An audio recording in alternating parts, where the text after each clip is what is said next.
Adentrarse en la mente de Jorge Luis Borges es literalmente cruzar un umbral donde las paredes de pronto desaparecen y las certezas se hacen polvo. Empezamos esta exploración visual. Hoy vamos a desentrañar los rincones más profundos de Elogio de la Sombra, y lo haremos apoyándonos directamente en las palabras y estructuras que este inmenso autor nos legó. Pensemos en esto por un segundo. ¿Y si el universo entero fuera en realidad una prisión sin paredes? Imaginemos una estructura infinita. No hay muros tangibles que nos contengan, para nada, pero al mismo tiempo es absoluta y terroríficamente imposible escapar de ahí. Un laberinto sin el más mínimo límite. Y justo ahí es donde el autor nos golpea con una precisión casi matemática. Escuchemos esta frase directa del poema Laberinto. No habrá nunca una puerta. Estás adentro. Qué sentencia tan escalofriante, ¿no? Definitiva. Nos está advirtiendo que no tiene ningún sentido buscar una salida, simplemente porque el destino mismo está forjado en hierro. No hay escapatoria. Para entender bien el conflicto central de esta obra, pongamos dos ideas frente a frente. Por un lado, tenemos el laberinto del destino. Esto es una idea abstracta, infinita, sin muros, sin un centro secreto para descubrir. Está regido enteramente por un destino ineludible. Y por el otro lado, tenemos el laberinto físico, claro, el del mito clásico. Paredes monótonas de piedra, polvo pálido, un encierro físico brutal donde habita una bestia. Y la verdad es que nosotros, a lo largo de la vida, nos movemos constantemente lidiando con ambas formas de encierro. Nuestra hoja de ruta para este viaje es la siguiente. Primero, el laberinto sin centro. Luego pasaremos al monstruo y su espera, y al guardián que no lee. Después veremos la ceguera como un regalo. Analizaremos los temas de memoria y tiempo. Y por último, llegaremos al centro secreto. Empecemos con el primer punto, el laberinto sin centro. En este primer texto nos topamos con el alcázar del universo. Y ojo, esto no es un edificio físico, de ladrillo y cemento, es una metáfora bestial de la existencia misma. Lo fascinante de este concepto es que elimina de un plumazo todos los elementos de las aventuras clásicas. Aquí no hay ningún minotauro a punto de embestir, no hay batallas heroicas y ni siquiera existe la gran recompensa de encontrar un centro secreto. Solo queda el terror puro y francamente agotador de una realidad que se bifurca, terca y constantemente, una y otra vez, sin darnos un segundo de descanso. Pasemos al número 2, el monstruo y su espera. Al adentrarnos en el poema titulado precisamente El laberinto, la cosa da un giro increíble. Preguntémonos esto. ¿Qué pasaría si el monstruo del laberinto, esa bestia legendaria que vive atrapada en la penumbra, en realidad también estuviera asustada, totalmente fatigada y deseara con toda su alma su propio fin? Esto literalmente hace pedazos la narrativa tradicional que todos conocemos. Escuchemos la inmensa melancolía en la voz de la mismísima criatura. Sé que en la sombra hay otro, ansiar mi sangre y devorar mi muerte. Nos buscamos los dos, ojalá fuera este el último día de la espera. Entre esas paredes de piedra tapadas por un polvo pálido, los roles de cazador y presa se borran por completo. Este ser ya no espera para matar por instinto, para nada.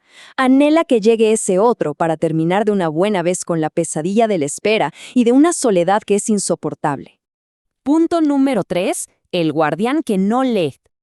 Para poder dimensionar la tarea titánica de este guardián, primero, miremos la devastación total que lo rodea.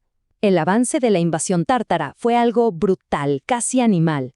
Vinieron del norte, erigieron pirámides de fuego, mataron a todos sin importar si eran perversos o justos, y simplemente siguieron de largo hacia el sur.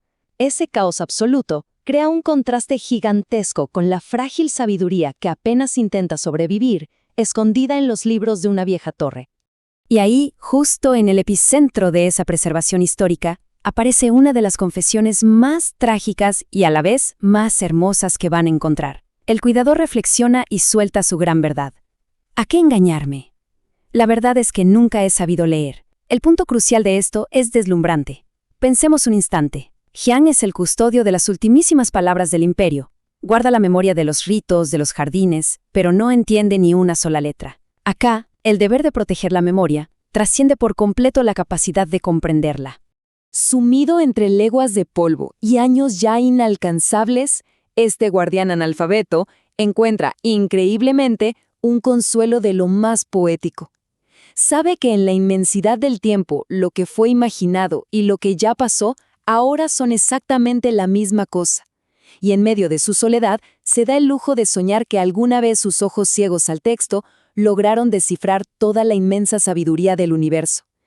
La memoria se transforma así en el refugio definitivo, incluso cuando uno ni siquiera puede entenderla. Pasamos al cuarto punto, la ceguera como un regalo. Acá la obra nos pone contra las cuerdas y nos hace cuestionar nuestros peores miedos. Escuchemos esta idea. ¿Puede ser que la vejez, ese momento tan temido, donde los amigos empiezan a perder sus rostros y los libros se quedan vacíos de letras, sea en realidad el momento de nuestra mayor felicidad? Es una sorpresa intelectual bellísima. En lugar de estar lamentando la oscuridad, esa falta de visión se replantea por completo como una lenta penumbra que, al final del día, termina liberando el espíritu. Y fijémonos bien cómo esta purificación visual se aplica también al propio entorno. Hay un contraste enorme acá. Por un lado, está el Buenos Aires del pasado, ese arrabal caótico, lleno de demasiadas cosas, desgarrándose sin parar hacia la llanura incesante. Pero por el otro está el Buenos Aires de la memoria. La ceguera y la vejez funcionan como un filtro perfecto. Eliminan todo el ruido visual y dejan solamente los rincones esenciales, íntimos y queridos, la Recoleta, el Retiro y esas viejas y precarias casas del sur. Resulta que menos visión exterior muchas veces significa tener mucha más claridad interior. Llegamos al punto 5. Temas, memoria y tiempo.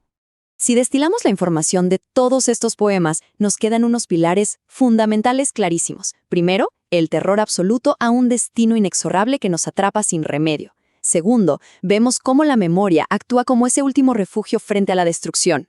Pero lo más revelador de todo es lo que pasa con el tiempo.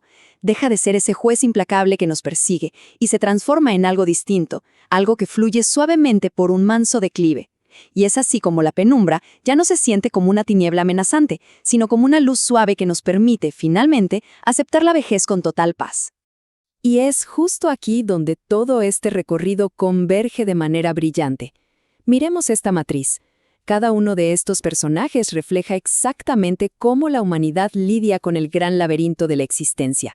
El prisionero se enfrenta a lo inabarcable caminando sin parar por bifurcaciones de hierro. El minotauro, ahogado en ese hastío material de la piedra, solo ansía el final.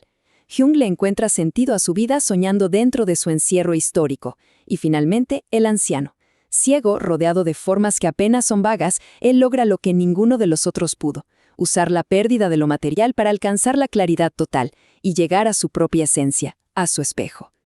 Y así llegamos a la parte final, el centro secreto, nuestra reflexión.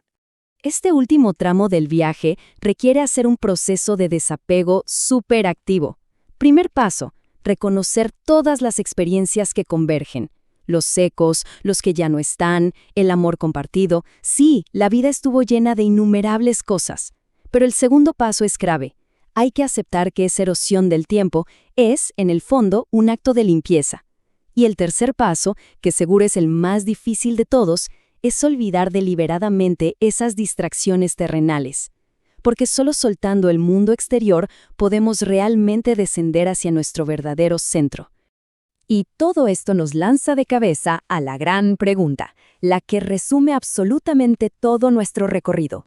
Cuando la biología finalmente cede, cuando el instinto animal casi ha muerto y lo único que queda es el alma, totalmente despojada del exceso visual e histórico del mundo, ¿qué es lo que encontramos, por fin, al mirarnos al espejo? La culminación de esta verdadera obra maestra nos da la respuesta con esta última revelación. Ahora puedo olvidarlas. Llego a mi centro, a mi álgebra y mi clave, a mi espejo. Pronto sabré quién soy. Es increíble, ¿no? Al perder los inútiles detalles del mundo, ganamos la totalidad de nosotros mismos. Una reflexión súper profunda que hoy dejamos flotando en el aire. Nos invita a que cada mente emprenda su propia marcha, sin distracciones, hacia el descubrimiento de su propio y absoluto centro secreto.